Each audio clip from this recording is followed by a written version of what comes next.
Kapayapaan ang sumenyong lahat. Puro problema ba ang nasa isip? Hindi nawawala ang problema, kapatid. Pero sinabi ng Diyos sa Biblia na wala pang pagsubok na dumating sa inyo na hindi nararanasan ng ibang tao. Tapat ang Diyos at hindi niya ipapahintulot na kayo'y subukin ng higit sa inyong makakaya. Sa halip, pagdating ng pagsubok, bibigyan niya kayo ng lakas upang makayanan ito at ng paraan upang malampasan ito. Unang Korinto 10 verse 13. Malinaw na sinabi ng ating Panginoong Diyos sa Biblia na walang pagsubok na hindi natin malalagpasan. At walang pagsubok na ating hinaharap o haharapin pa na hindi natin siya kasama.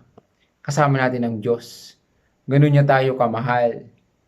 Sapagkat ibinigay niya ang kanyang nag-iisang bugtong na anak para tayo mailigtas sa tiyak na kapahamakan at para bigyan tayo ng buhay na walang hanggan. Ganun niya tayo kamahal. Sumampalataya lang tayo sa ating Panginoong Hesus. Hayaan mong ipagdasal kita sa mga oras na ito. Panginoong Diyos, ako po'y nagpapakumbaba sa inyo, Ama, at inaamin po ang aking pagkakasala. Na kahit kailan po, Ama, ay hindi po ako nakaabot sa inyong pamantayan, Panginoon. Patawarin niyo po ako, Ama, tulad nagpapatawad ko po sa iba. Panginoon, ako po'y nagpapakumbaba sa inyo, Panginoon. At ipinapanalangin ng tao, Panginoon, nasa kabila ng screen nito. Hindi po aksidente, Ama, na siya po'y nakikinig pa rin sa mga oras nito. Ipinapanalangin ko po, Panginoon, ng lahat ng bigat na kanyang nararamdaman. At pinagkakatiwala ko po sa inyo, Panginoon. Nawa po, Panginoon, haypuin mo, Panginoon, ang kanyang puso, Panginoon, na mas makilala po kayo, Panginoon, sa mga oras na ito. Kung gaano niyo po siya kamahal. At wala po makakapagpahiwalay ng inyong pagmamahal po, Panginoon, sa Kanya, Panginoon.